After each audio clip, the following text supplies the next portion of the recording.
HD 98 is over there. So now I'll just pass the mic. Hello, good morning. Good morning. Buenos dias. Buenos dias. Good morning. And it's great to see everybody here in Fort Worth, Texas. Literally, I'm proud to be standing here with my good friend Beto O'Rourke, my former colleague. One reason why I'm proud to be standing next to him is that I don't represent this area, but I did grow up over here. So I went to high school right across the street there at Arlington Heights High School. My family is from Como, where we're about to go walking. That's right. So, hey, it's a good day.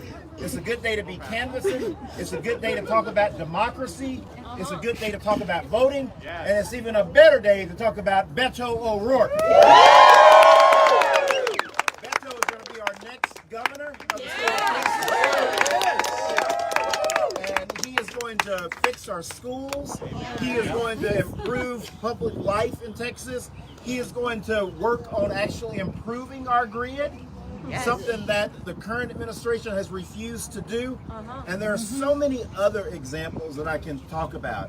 I love the things that Beto is saying. I love him as a Democrat, but more importantly, I love him as a Texan.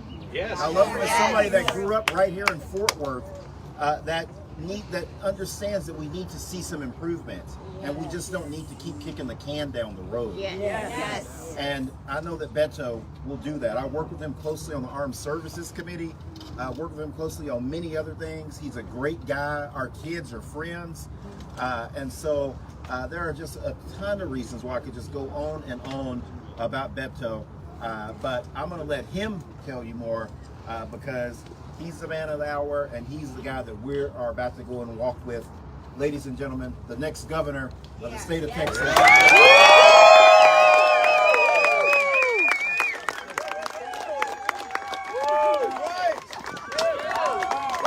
There is no better way to start a Saturday, 1 month from Election Day. We're getting together right here, right now, and to make sure that we all know that we are an excellent company. In addition to Ruby Claire and Congressman Mark Vesey and all of us that you can see, there are 700 other organizing events just like this all over the state of Texas this weekend. So in communities across the 254 counties, folks are coming together. They're rallying like we are right now, and they're getting their walk lists, and they're going out, knocking on doors, talking to the Texans who can decide the outcome of this election and ensure that we win. And it feels so good to me to be in this right now with you, not on the sidelines, not allowing this to happen to us, and not succumbing to the temptation to despair. You know, as Mark just said, our grid still does not work. We have the most extreme attack on women in the United States of America taking place right here in the state of Texas. School teachers, educators, I've got a counselor here, they are leaving the profession by the tens of thousands across the state of Texas. The greatest exodus I think that we've ever seen. And this week marks 19 weeks since those 19 kids and their 2 teachers were taken from us in Uvalde.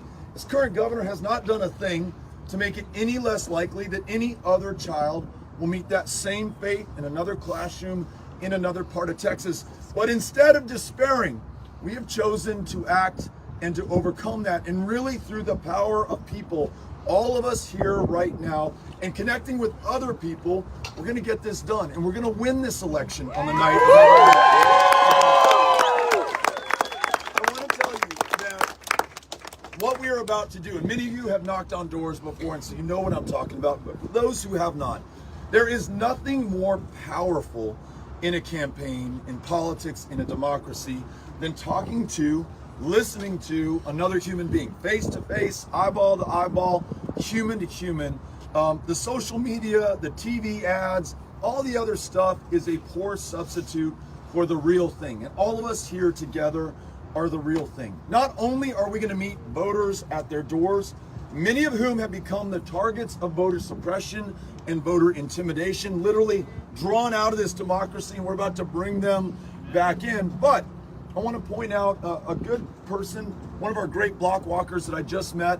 Her name is Lola. She told me that at another organizing event just like this on September 4th, so a little more than 4 weeks ago, she met a complete stranger named Rick. They fell in love. They're now life partners. So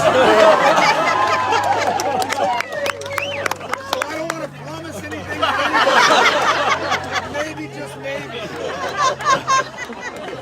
You know, good things happen when we get out there and we get after it.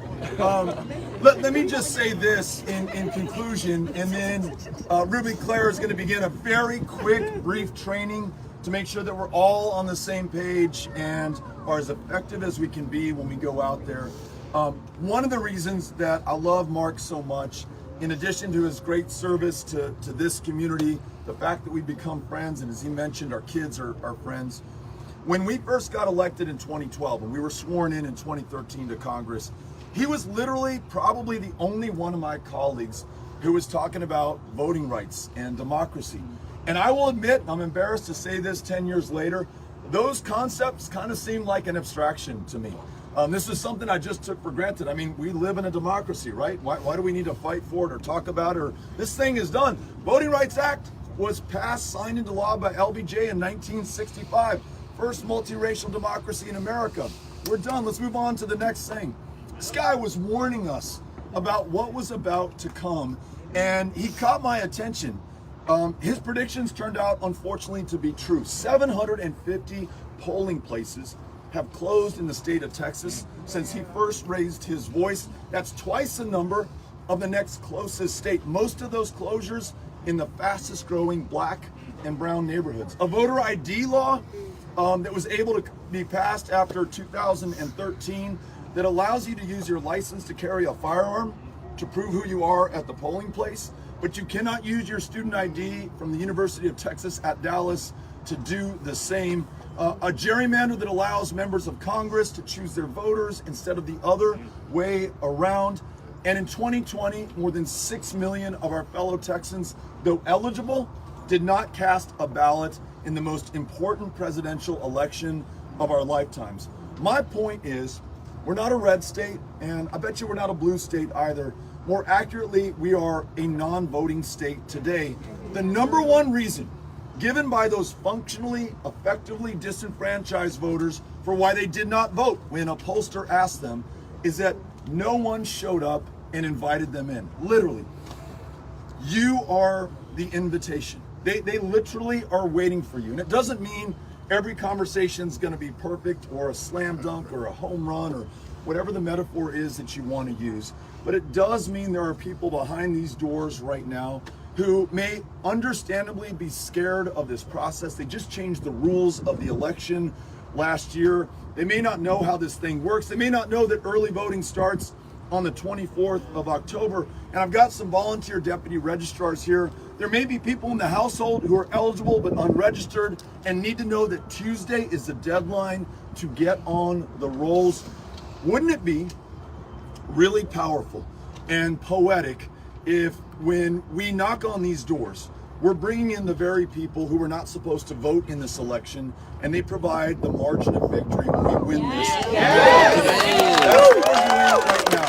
So my ask of you is to knock on every possible door that you can today. If you've kind of budgeted an hour, I'm grateful for that. If you can put in another 30 minutes on top of that hour, knock another 10 doors. If you can come back and do this at the next canvass in this region tomorrow or later on in the week, literally every single door, every voter is going to count for so much.